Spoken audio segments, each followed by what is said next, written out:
Shalom, selamat pagi Bapak Ibu Saudara yang dikasihi Tuhan. Salam sejahtera buat saudara semua dimanapun berada. Saya mengajak Bapak Ibu Saudaraku untuk bersaat teduh dan berdoa dalam renungan penuntun kehidupan setiap hari. Kiranya damai sejahtera dan sukacita oleh Roh Kudus senantiasa melimpah dalam hati dan kehidupan kita semua. Amin. Tema firman Tuhan pada pagi hari ini adalah penderitaan sebagai alat uji iman. Ayat bacaan kita terambil dari Ayub 23 ayat yang pertama sampai ayat yang ke-17.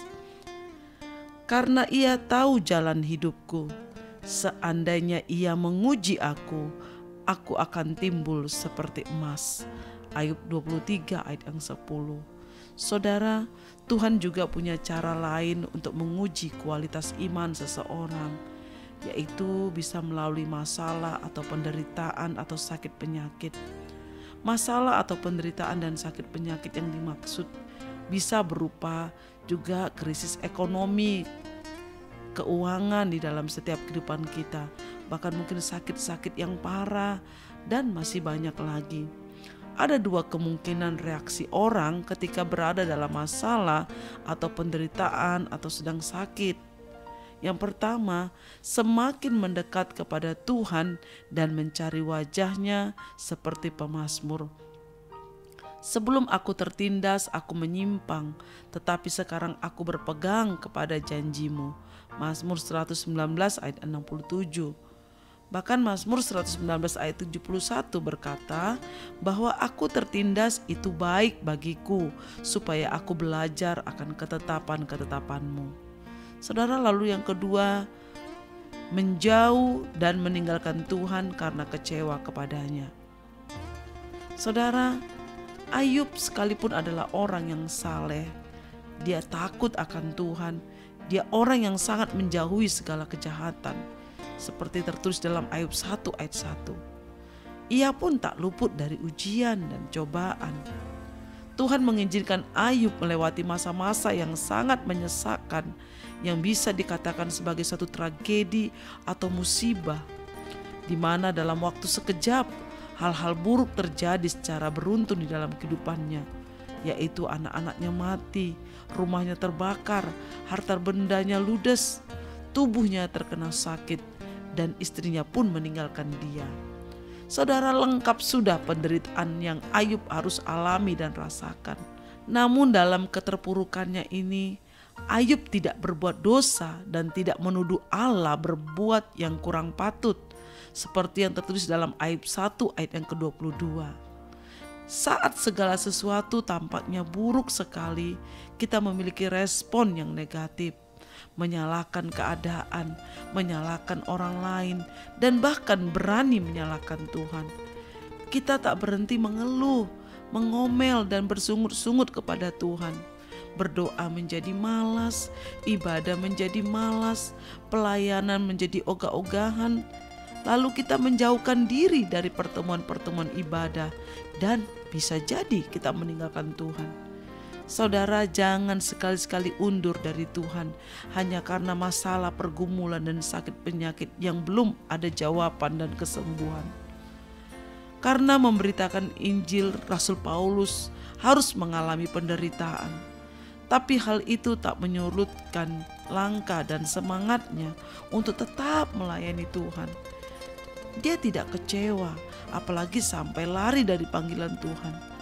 Terkadang Tuhan izinkan kita harus melewati masalah dan penderitaan dan sakit penyakit agar kita belajar bergantung sepenuhnya kepada Tuhan.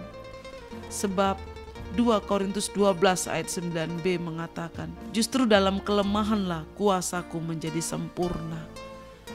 Saudaraku, bagaimana dengan kita pagi hari ini ketika kita mendengarkan firman Tuhan tentang penderitaan, masalah, sakit penyakit sebagai alat untuk menguji iman kita kepada Tuhan? Saya percaya Bapak Ibu Saudara, ketika kita mempercayai Tuhan, ketika kita sudah mengalami keselamatan dari Tuhan, maka segala penderitaan, masalah, sakit penyakit yang kita alami saat ini tidak pernah mengurangi kasih Tuhan kepada kita, karena Dia sudah mengorbankan dirinya mati di kayu salib supaya kita yang harusnya binasa untuk kita memperoleh hidup yang kekal. Jadi saudara, ketika kita mengalami penderitaan, masalah, pergumulan, sakit penyakit, yang mungkin belum ada jalan keluar, yang mungkin belum ada pertolongan, bahkan belum ada kesembuhan. Mari pagi hari ini kita belajar dari Ayub, bagaimana dia menerima segalanya itu, karena dia tahu Tuhan tidak pernah meninggalkan dia, dan dia tahu bahwa Tuhan pasti menolong, dia tahu bahwa Tuhan pasti memberikan kemenangan atas hidupnya. Ayub menguatkan kepercayaannya kepada Tuhan dengan dia mencari Tuhan, dengan dia berseru kepada Tuhan, dengan dia datang kepada Tuhan. Pagi hari ini mari ketika kau dalam penderitaan, pergumulan dan sakit penyakit, mari terus cari Tuhan. Mari terus datang kepada Tuhan. Bawa hidupmu kepada Tuhan. Hidup berkenan kepada Tuhan. Melakukan perintah Tuhan. Ibadah dengan sungguh-sungguh. Menyembah Tuhan dengan sungguh-sungguh. Membaca firman Tuhan setiap hari. Melayani Tuhan dengan sekuat hati, dengan sekuat tenaga, dengan sekuat pikiran yang ada. Untuk kita boleh menjangkau banyak jiwa kepada Tuhan. Saudaraku, pagi hari ini percayalah, kalau Ayub Tuhan tolong, kalau Paulus Tuhan beri kekuatan dan pertolongan, bahkan mungkin orang lain yang kita lihat sembuh, orang yang lain kita lihat mereka ditolong Tuhan, maka engkau juga pagi hari ini akan mendapat bagian yang sama. Engkau ditolong Tuhan, engkau disembuhkan Tuhan, engkau diberi Tuhan jalan keluar, engkau diberkati Tuhan, engkau dicukupkan Tuhan, engkau dipelihara Tuhan. Asalkan engkau mau hidup sungguh-sungguh berkenan dan mencari wajah Tuhan, dan terus berseru dan berharap kepada Tuhan. Jangan pernah engkau undur, jangan pernah engkau kecewa, apalagi tawar hati. Tapi bakarlah semangatmu dengan cinta dan kasih kita kepada Tuhan, mengingat kasih dan kebaikan Tuhan di dalam hidup kita. Maka kita akan terus merasakan kasih dan kebaikannya ada dalam hidup kita sekalipun kita dalam penderitaan. Karena di balik penderitaan ada berkat besar yang Tuhan sediakan bagi yang mampu bertahan. Amin. Mari kita berdoa. Bapa di surga, kami mengucap syukur buat kebenaran firman-Mu pagi hari ini. Tuhan, kami tahu penderitaan yang kami alami saat ini tidak sebanding dengan kemuliaan yang akan kami terima. Karena itu Tuhan Yesus, buat kami kuat, buat kami tetap percaya dan berharap, buat kami Tuhan tetap berdiri teguh di hadapan-Mu, menantikan janji Tuhan digenapi atas hidup kami. Terima kasih Bapa buat kasih-Mu, pertolongan-Mu, kebaikan-Mu di dalam kehidupan kami. Terpujilah nama-Mu sekarang dan selama-lamanya. Dalam nama Tuhan Yesus kami berdoa dan mengucap syukur. Haleluya. Amin.